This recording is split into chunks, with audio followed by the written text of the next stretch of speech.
Oi, pessoal, boa tarde a todos vocês. Iremos dar início à reunião de Astropartículas, tá? Eu só vou aqui convidar todos que estão presentes, só um segundinho.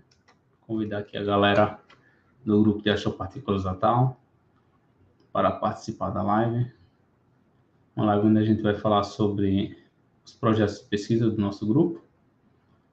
Só um segundo.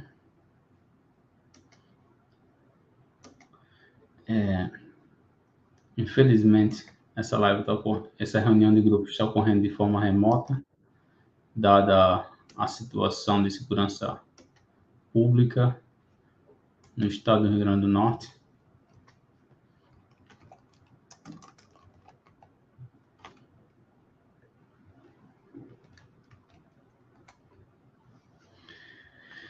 E nessa reunião eu vou falar sobre alguns projetos de pesquisa, mas eu vou tratar desses tópicos de pesquisa em inglês, tá?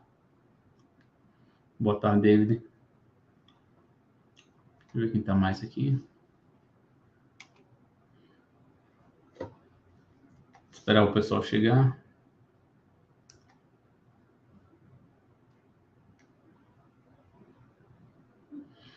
Letícia, Jacinto, Ricardo. Boa tarde, pessoal. Hoje eu vou falar sobre os projetos de pesquisa que estaremos envolvidos esse ano 2023, só que vou falar tudo em inglês, tá? É uma reunião de grupo. Bom dia, boa tarde, Lucia. Parabéns pela entrada no doutorado. Grande notícia. Né? Mal esquentou o banco na cidade de Natal, já pulou para o doutorado. Tá ótimo. Zé Roberto. Pronto, vamos lá, vamos começar, tá, pessoal? Sem mais delongas. Alright, so we're going to discuss some of the projects that we are planning to carry out during 2023. And I'm gonna share my screen. Hold on. And then you tell me, okay, if it's popping up. Let me see. Present. Share screen. Hold on.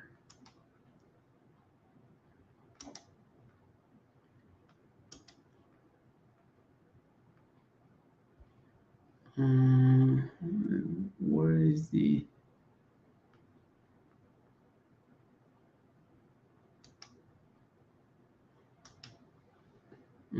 Yes, okay, I found it. Okay, so let me check through my phone whether it's working. Can you all see my screen? So let me know on YouTube if it's working and you can see me at the same time. Hold on. Yes, okay, awesome. All right, so I'm gonna go through some of the projects that we are going to carry out during 2023. So one of them is related to non-standard freeze-out. So I'm just going to remind you what freeze-out is. Let me get my pen.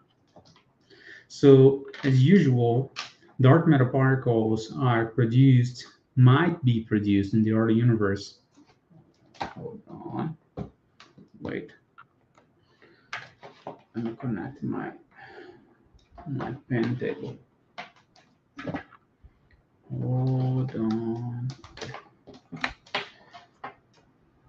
a second.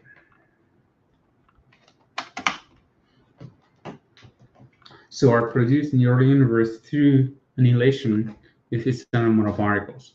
So if you have two dark matter particles that interact with each other and then annihilate into standard matter particles, what happens is these in the early universe, if the interaction rate gamma between these two particles and these other two particles, let's say chi and E plus E minus, let's just call it E plus E minus.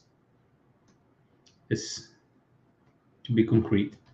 If the annihilation rate, which is the number density of dark matter particles, times the annihilation rate, sigma v, which is sigma is the cross-section of this process times the velocity. This v is the relative velocity between these two dark matter particles. If the annihilation rate is very large, this dark matter particle will maintain equilibrium with the solar matter particles. So what I'm trying to say is they'll share roughly the same temperature. And what happened is when you solve the Boltzmann equation to compute the number density, the evolution, the time evolution of the number density of chi divided by the entropy, when you compute that, it follows a power law like this one that you can see. So this is called the equilibrium evolution of the dark matter density. However, if the universe expands, and it does expands, at some point the Hubble rate equals the annihilation rate. Therefore, at some point in time, which grows towards the right, the expansion rate equals the annihilation rate, preventing dark matter particles to find each other and annihilate. And therefore, at this point, I'm just pointing to this one, just to give an example, the abundance of dark matter particle freezes out. So there is a leftover abundance of dark matter particle at this time. So this happens when gamma is equal H. So this is called freeze out. Freeze out. So, so this freeze out occurs in the lambda CDM model. So you have a Hubble rate which is roughly governed by radiation at that time. Why I know why this is governed by radiation? Well, this point in time or in temperature, which are related, happens for this temperature. Hold on. X not chi, X is equal m over t.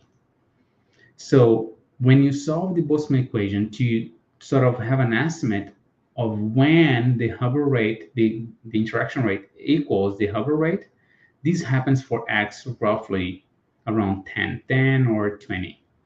Therefore, if X, the ratio of mass and temperature of the chi dark matter particle, happens for a ratio of 10-20, it means this happens for 20. So if that happens for 20, X equal 20, the mass of dark matter particle,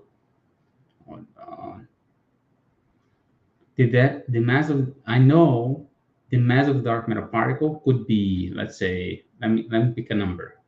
Let's say the dark matter mass, if this is equal 10. So let me assume that m chi over t is equal 10. Therefore, m chi t is equal m chi over 10. Therefore, if the dark matter particle has a mass of, let's say, 10 GeV, so if m chi is equal to 10 GeV, then the temperature is 1 GeV. This is the temperature at which this freeze out right here happens. This is a very, very large temperature. In the early universe, around GeV temperature, the universe was radiation dominated. Therefore, this H naught, or the H, which is the Hubble constant, the H naught Hubble constant, but here is the Hubble rate, H is governed by radiation, so photons and neutrinos. That's all I need to know to determine the Hubble rate. This is the standard freeze out of dark matter particles, or in other words, this is really also often called the WIMP miracle. The WIMP miracle is the miracle at which the annihilation rate needed to explain the right abundance of dark matter today coming from CMB observations matches the weak scale. So roughly speaking, really roughly speaking, whatever mass you choose, whatever coupling you choose, in order to get the right relative abundance of dark matter in the universe, this annihilation rate should be around the weak scale, not very far from it. So that's the Wimp miracle. But however, as you noticed, I used an assumption. Which assumption was that? That the universe was dominated by radiation when this result happened.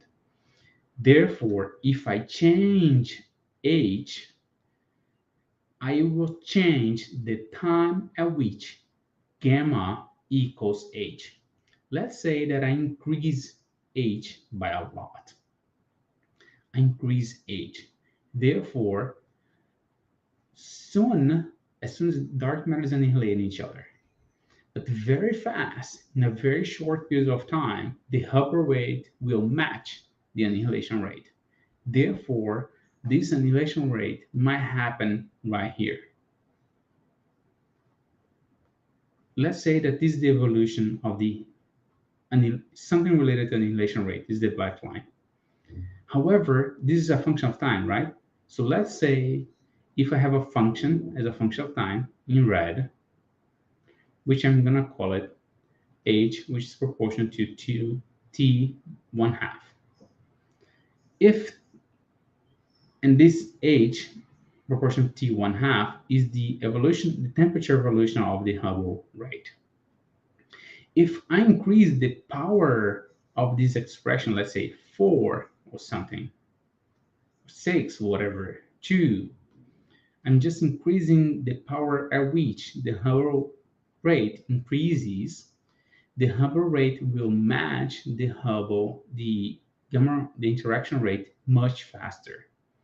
If that happens, therefore the dark matter, the abundance of dark matter left over will increase, will not be the same.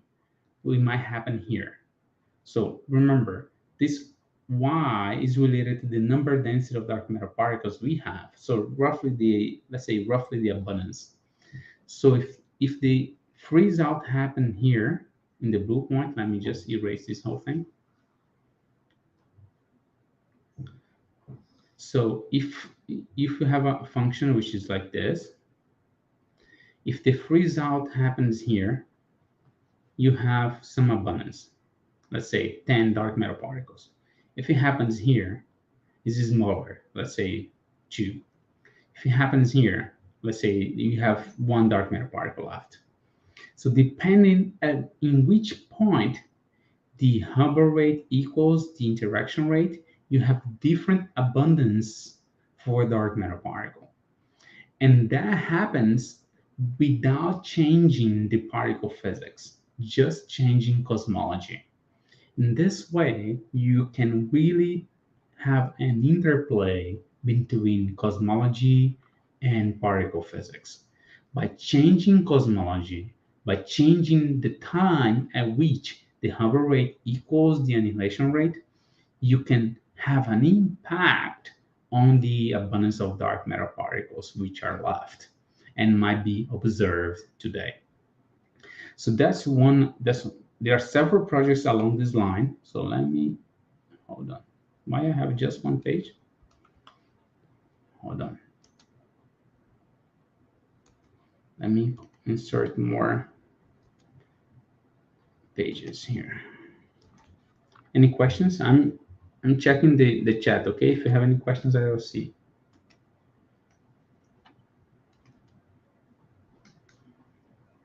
All right. So now let's go.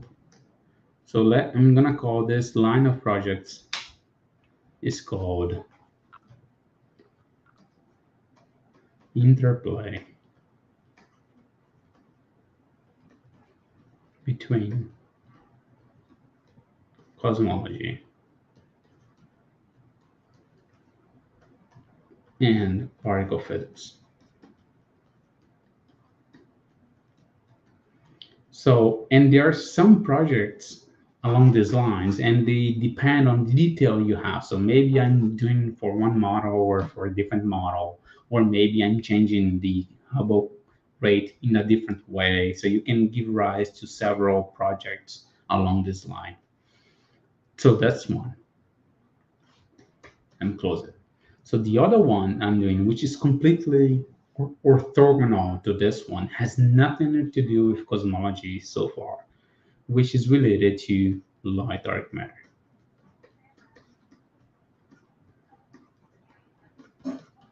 In particular, we are interested in in proposing new ways to search for light dark matter. And the idea that we've been invested in is the possibility of producing light dark sectors at the Sirius accelerator in Brazil. So in that way, Sirius currently has an electron which is accelerated at 2 GeV. Energy of the electron is roughly 2 GeV. I believe it's precisely 2 GeV. That's what Sirius is, accelerating electrons at 2 GeV. And what they use is, so far, they use the synchrotron light that comes out of this accelerating process of the electron, acceleration process of the electron. But we are not interested in the light. We are interested in the electron itself. In particular, we are actually way more interested in positrons.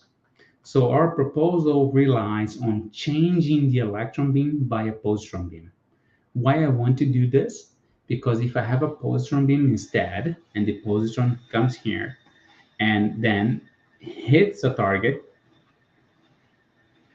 this target is comprised of electrons. Every atom has electrons. So you have this positron interacts with electrons. In other words, in a particle physics world, what happens is you have a E plus emits an electron inside the target, and this annihilation process might produce photon and photon. That's one of the processes that you learn during a particle physics course, right? So that's one of the projects, for instance, one of the processes that I discussed with the undergrad students who did uh, the uh, the introduction to particle physics course with me 6 months ago. So this E plus E minus is going to gamma gamma. However, there are many other things that I can produce through E plus E minus annihilation. I can have E plus going to annihilating with E minus, producing, let's say, instead of a photon, let's put a photon here. And in this case, I can have a Higgs boson, but not the Higgs boson. Why not the Higgs boson? Well, the Higgs boson has a mass of 125 GeV, and the center of mass energy I have in this system, if I remain, let's say, 2 GeV, so I have a 2 GeV positron hitting an electron on the target, which is roughly at rest. The electron in the atom is roughly at rest. So I have a center of mass energy of 2 GeV. I cannot produce a 125 GeV Higgs boson. I simply cannot, right? So I do not have enough energy to produce Higgs boson. But I might produce new Higgs bosons. For instance, some Higgs bosons, some scalars, might be much lighter than the Higgs boson of the Sun model. So this new Higgs, let's say H prime, can have a mass where MH prime is, let's call it 10 MeV. I can have a 10 MeV, no problem, Higgs. And you might say, well, for now, that's quite far-fetched. And it's not far-fetched for the given reason. There are many new physics models. There are many models beyond the center model, which do feature new scalars which are very light.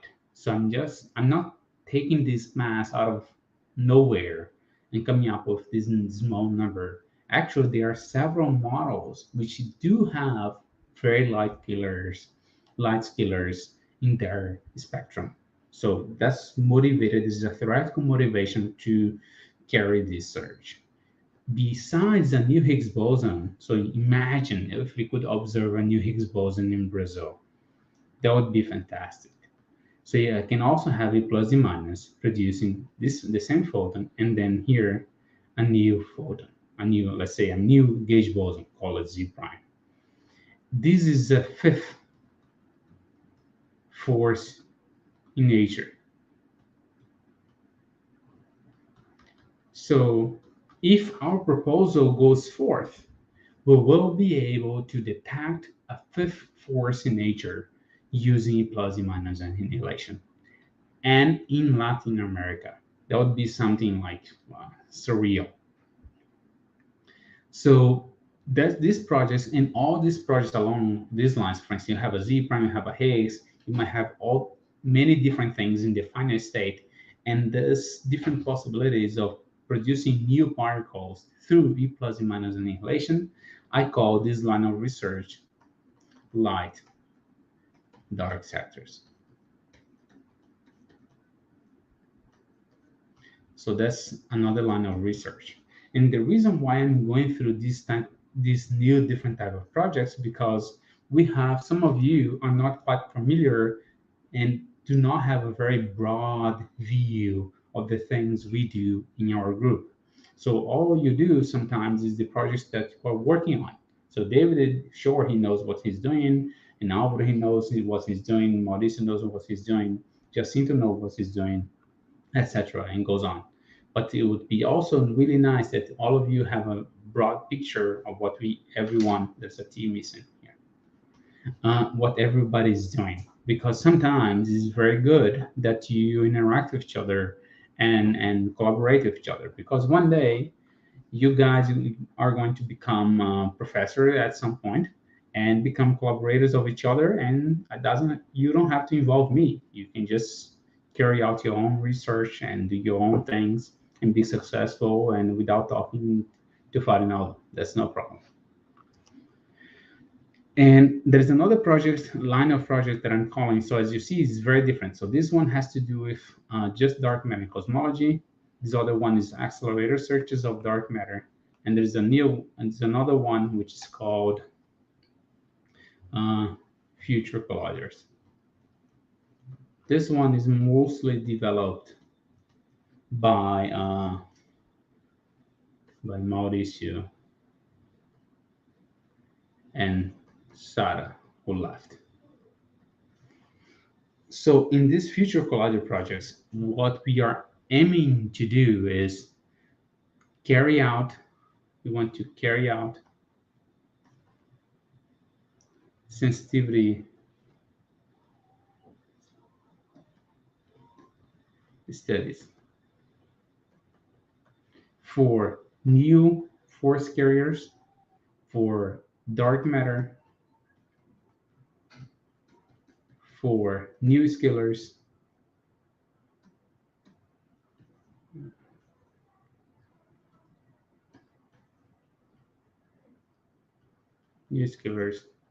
and so on.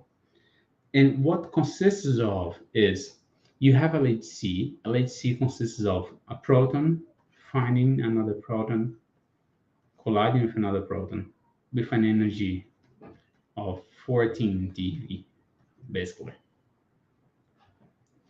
However, future colliders will have planned future colliders. First, we have high luminosity LHC, high luminosity LHC. We have high energy LHC. We have FCC, which is future circular collider. We'll also, all of them at CERN, and CERN, all of them. And we also have some of them which are not related to CERN at all, IOC. It's supposedly to be in Japan. So this is an international linear collider where you have A plus, A minus annihilations with an energy of roughly, let's say, 500 GeV up to 1.5 TeV. We have FCC, which is energy of PP collisions at 27 TeV. High energy LHC could also be at 27 TeV. And high luminosity LHC, which is still 14 TeV, but with the luminosities, high luminosity, which are luminosity much higher than the LHC. Just for those who are not familiar with luminosity, luminosity is simply the rate at which collisions happen. So for instance, let's say that one proton collides with another proton at every second. Every second, I have, let's say, just to make it some more easy to do the math. So let's say one proton meets another proton at LHC every 10 seconds. Every 10 seconds. However, I have the same energy. Energy is 14 TeV. Proton collisions happen at every 10 seconds. If I keep the energy the same, do not change anything else, absolutely anything else, and now make these collisions happen every 1 second. Therefore, I increase by 10 the luminosity. The luminosity is just stating how fast these collisions are happening at a given time. And why is this relevant? This is relevant, guys, because this has to do with statistics. At the end of the day, we want to measure interactions with precision. The larger the, depending on how fast this precision happens, more data I have. The more data I have, the more precision I'll have at the end of the day. And therefore, you'll have a better power of constraining new physics. The larger the luminosity, the larger the statistics at the end of the day. So it's very important to have a very large luminosity. Remember, luminosity is just saying how fast these collisions happen.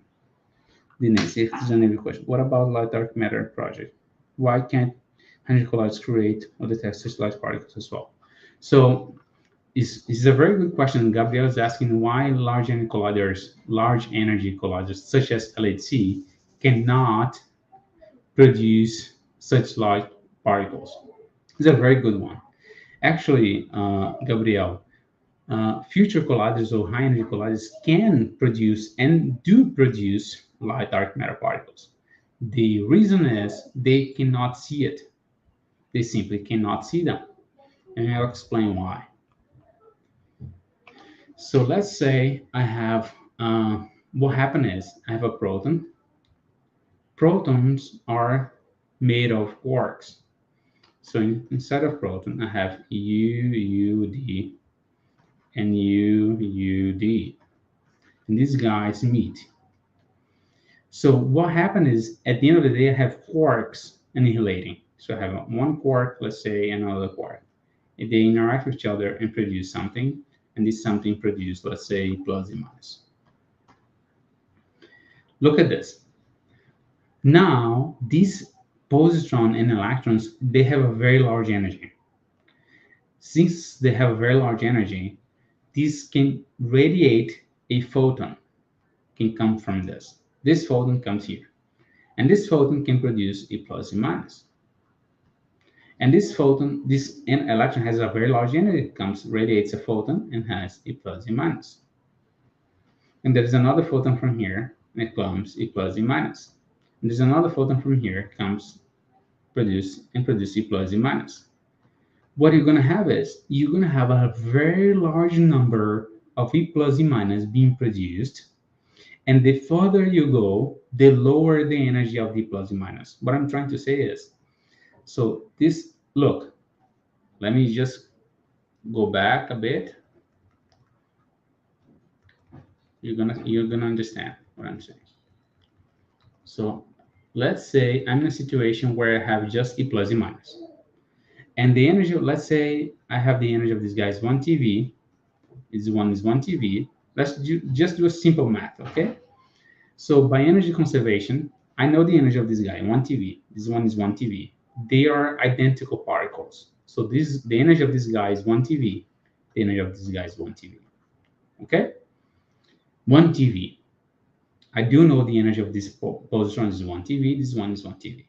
However, if comes a photon from here and produce E plus, E minus, the energy of these two guys are no longer 1 TeV. Now you have to divide this 2 TeV you had by 4 particles. But it's not just 4. You have this one, you have this one, you have this one, you have this one, you have many of them, many, many, many, many, millions of them.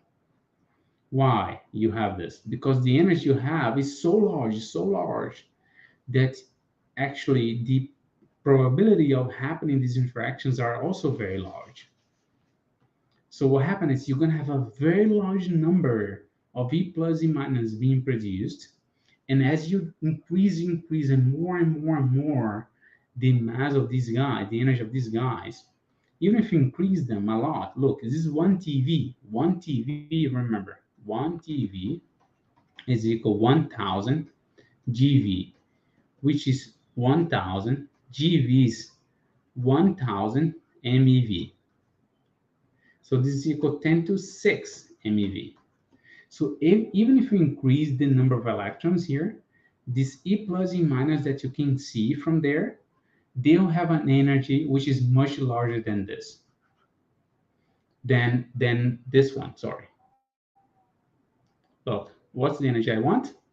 Is 2 GeV. So what I'm saying, I'm talking about events of 2 GeV MeV energy. So the energy of these guys will have 2 GeV MeV. And naturally, the energy of the processes at the LHC will have a much larger energy, much larger. Therefore, it's very unlikely that you're going to produce light particles at LHC and see them. Why? Because the energy of these guys are much larger, right? So the energy of them are very large. But let's say by any chance you do produce out of, I don't know, here comes a photon, let's say comes, let me erase part of this whole thing. Let's say you have E plus, E minus.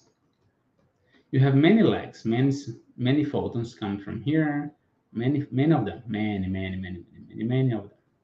But let's say one of them is a Higgs. That same Higgs I mentioned before. And this Higgs produces E plus, E minus. Let's say that happens. Look, I have E plus, E minus here, E plus, E minus here, E plus, E minus here, E plus, E minus here, minus, E plus, E minus here, E plus, E minus here. And then it will be many of them. It's very hard, very hard for someone, for a detector to determine that this E plus, E minus came precisely from this Higgs. It's very hard, because how are you going to explain to me there are millions of events and these two E plus, E minus that you observe come precisely from that Higgs? It's tough. You cannot do this. In reality, you simply cannot do it because you have too many events being produced, too many E plus, E minus being produced. When you have too many particles produced, which have the same properties of the signal you want, which is H prime producing plus and minus, which is the same thing. The difference is that here's a photon and here's a Higgs, but the final state is the same. So when you have final states which are identical to the one that you want to see, it's tricky. It's very difficult to discriminate signal here, signal, from background. In other words, let's say more regularly, more strictly speaking, what we say is this signal is overwhelmed by background events. In other words, it's very hard to distinguish the signal from the background. So high energy colliders are not the appropriate environment to search for light particles. They might produce them, but it's simply I cannot just separate the signal from the background because there's just too many events. At low energy colliders, I'm targeting the energy of center of mass energy to the mass of the particle I see. But the logic applies the same. For instance, I'm saying that the mass of this guy is 10 MeV. And if you do ask me, Fernando, could I see a new scalar which the mass is, let's say, 1,000 times larger than this one? I say, no way. Why? Because then the amount of the events that you're going to observe will be too large to observe a particle which is very, very, very, very, very light. You always try is your detector is appropriate to observe particles which have masses roughly around the center of mass energy of your collider. So if LHC has 14 TeV energy, is much more appropriate to search for TeV particles. If LHC had a center of mass energy of 100 GeV, would be more appropriate to observe 100 GeV-ish particles. And that's usually how the ratio goes. Okay, so LHC has an energy of 14 TeV. It's basically impossible to observe a particle of 1 MeV. It's just you just can't, because you cannot. It's not because you not produce. You do produce, but you will not be able to, experimentally speaking, separate background from signal. Is that okay?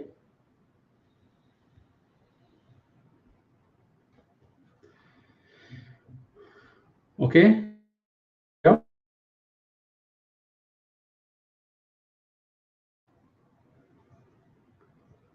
So did I fall? Okay, the live is still going on. Okay, I'm not out. Awesome. Okay, so these are the collider projects that I'm mentioning. Now I'm going to discuss some other ones. Yes, I'm on. All right. Okay, awesome. And this one has to do with. So I would like to also mention that along this accelerator searches, I have this one from based on Sirius. There are also other ones related to NA64, which is another accelerator at CERN. This Sirius is in Campinas, São Paulo, and this NA64 is in a detector at CERN. And I would like to also tell you that later I'm going to announce it. You'll have a public announcement by the rector of the university. Is that it's good that I'm saying English because nobody will catch this outside the group. Is that finally our agreement with CERN has been signed. So now we did become members of CERN. So it's a very good moment for us. So another one that I'm doing is, which is mostly driven by David, which has to do with the H0 problem. But we did have many talks about the H0 problem before, so I will not discuss this. I will not. I just put a disclaimer. I will not dwell on this anymore, because the details of this problem has been discussed already in the group several times. So that's basically roughly the line of research that we've been working on for the past years or so, and that we plan to continue in the next years. And the last one that we have not done it, but we plan to do it as a new one, which is related to gravitational waves. So this one, I have to be honest with you that I'm not familiar with gravitational waves. I'm not. So I do have a lot to learn on related to gravitational waves. And what we are trying to do, so let me go back to the first one. So as we discussed in the very beginning, the the dark matter abundance is impacted by the by cosmology. Depending on the Hubble rate you do have different dark matter abundance. However, I should emphasize. Let me go back here. Oh, okay. Is that everything we're doing, we have a model in particle physics,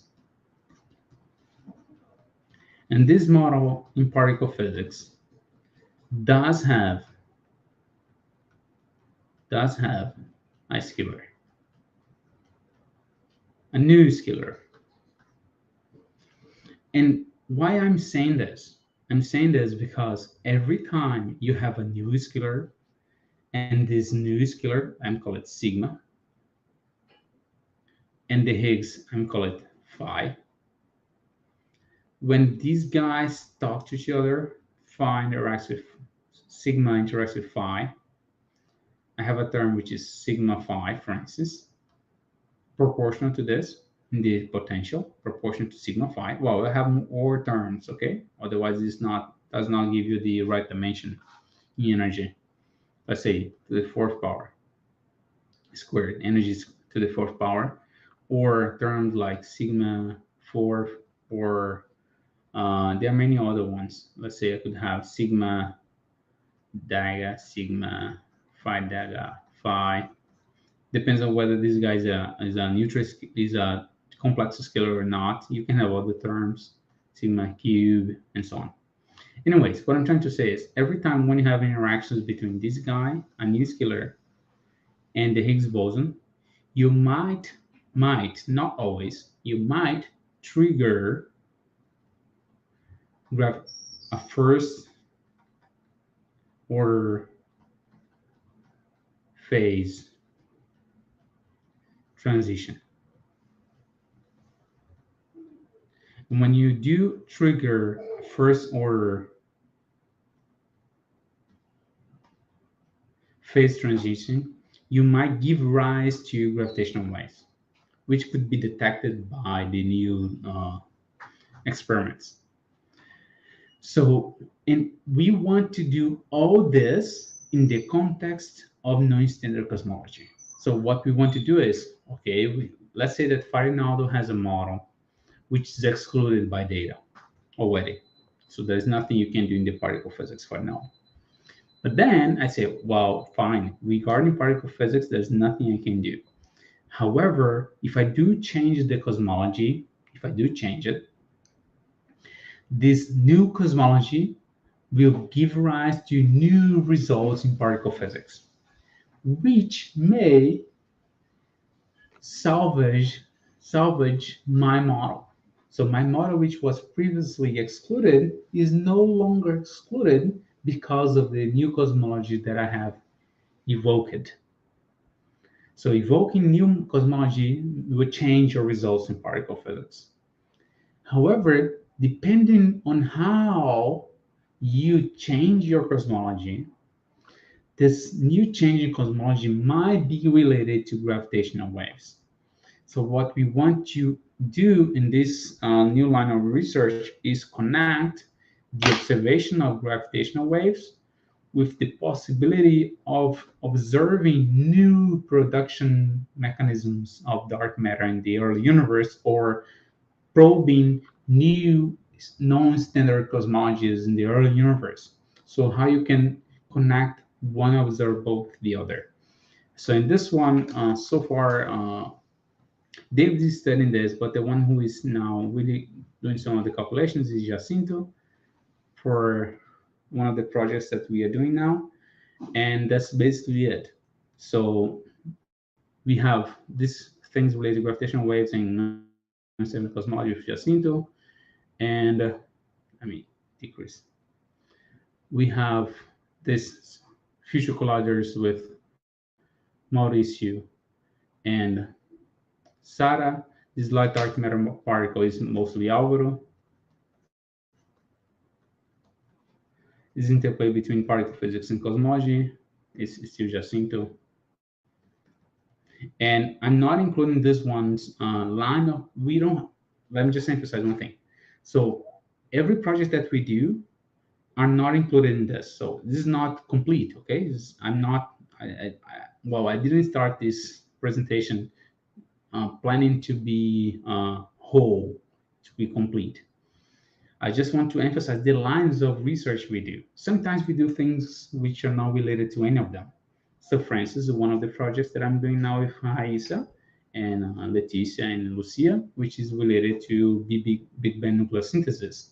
But this is not a line of research that we have. It's just some project that we are doing, and it's not something that we have a long-term goal for this. It's just one paper or two papers, and that's it. So it's not a really line of research.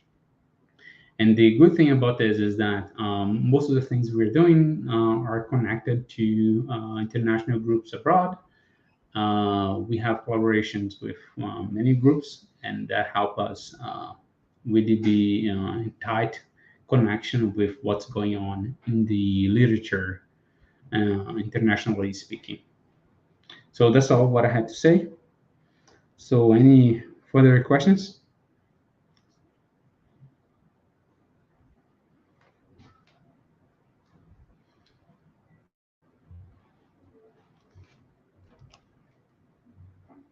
No?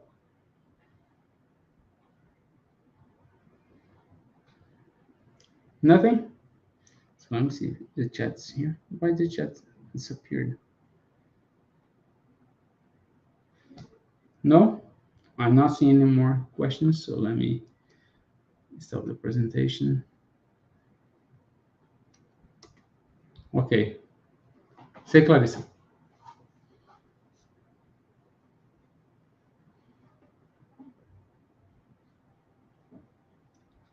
Wait for her to type.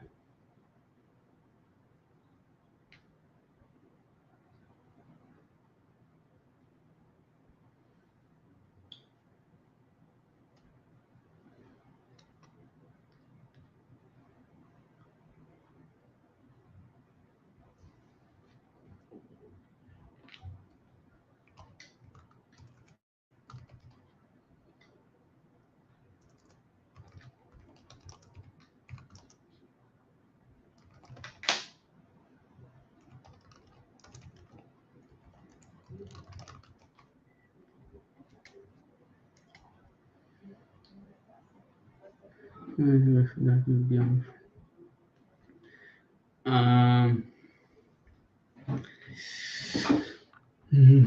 She's asking whether is there a way to connect gravitational wave with dark matter beyond first order phase transition. Let me see. With dark matter,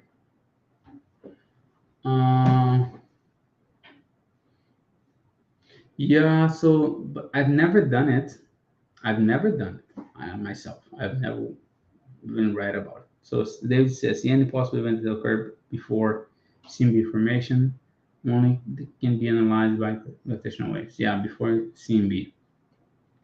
But the point is, for instance, I've seen papers where they have, for instance, asymmetric dark matter, which is connected to baryogenesis and leptogenesis, and they say somehow they can correlate the baryon genesis of the universe with in the presence of strong gravitational fields, producing strong gravitational effects, producing gravitational waves. I might even find that paper. Let me see. Gravitational waves produced by dark matter.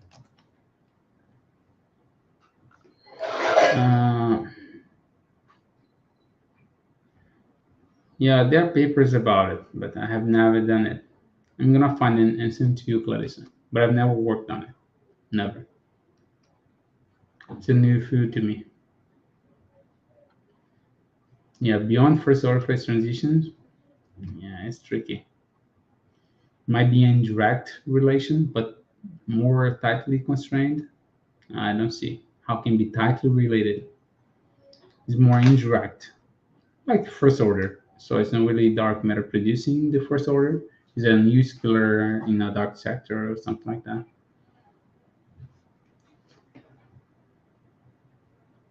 Because result assume that this is dark matter density, but cannot explain the origin of that. But there is freezing mechanism, David. Freezing mechanism. Mm,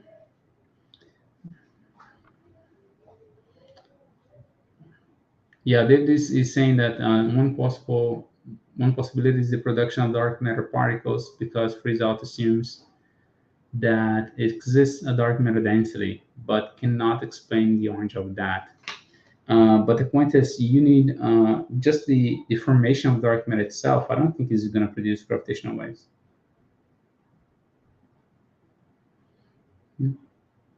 But I've seen related to the production mechanism of dark matter papers where the dark matter density is explained via freezing. So you have the growing number density of dark matter particles, and this freezing is somehow connected again to first order phase transition, and this first order phase transition is connected to gravitational waves. So it's the same thing, you're just changing the freeze out by freezing.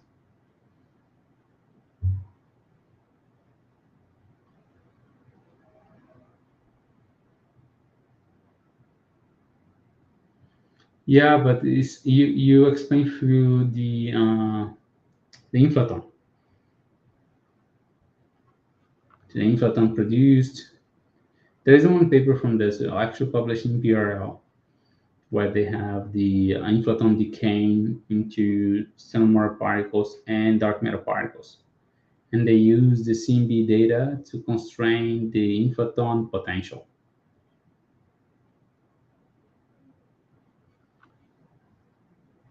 But if you ask me, the orange of the inflaton, so you're just changing something. So now the problem was the dark matter, now it's the inflaton. Yeah. Yeah. Yeah, it's not necessary that dark matter produces a gravitational wave. It's not necessary at all. But it would be nice if it did, right? It would be nice if it did. Because you have one more handle to constrain, probe the nature of dark matter. So it would be quite nice. And I guess this is going to be quite interesting for the future. There is a growing interest in gravitational waves. Another thing that I find that's quite interesting, which is a little related to what you asked, Clarissa, is the connection between now I remember there's another way how you can connect gravitational waves to dark matter. It's through black holes. So there are ways how primordial black holes, which are not just the dark matter, but they are not the dark matter abundance. They account for some amount, a small amount, but because they're primordial black holes, they do impact the relative density of dark matter. That's actually one of the projects that probably Jacinto will do if he does goes to Italy, where you have the primordial super irradiance of from black holes producing large dark matter particles or heavy dark matter particles, they, like a Hawking radiation of dark matter particles. And these primordial black holes, they might collapse and form some effect on some give some imprint on gravitational waves. So that would be one way how to connect dark matter, gravitational black holes, and gravitational waves, I guess. Yeah, and the population, oh, and the abundance of black holes. Sorry, the abundance of black holes would be somehow connected to the mechanism of production from other black holes, which might be related to inflation or some matter density effects with strong magnetic fields and so on. This kind of stuff.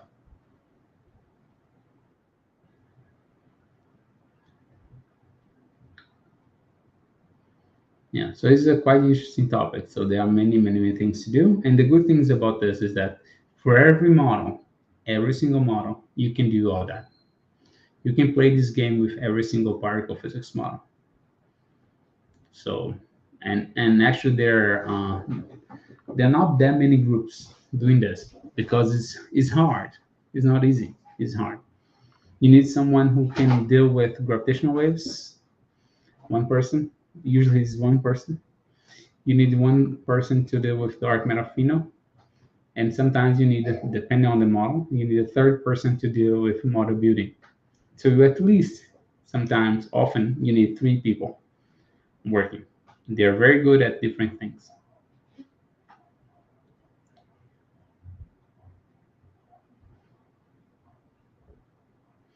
Okay, guys, so have a nice weekend. So thank you for showing up and enjoy your weekend. Okay? Yeah. All right. Bye.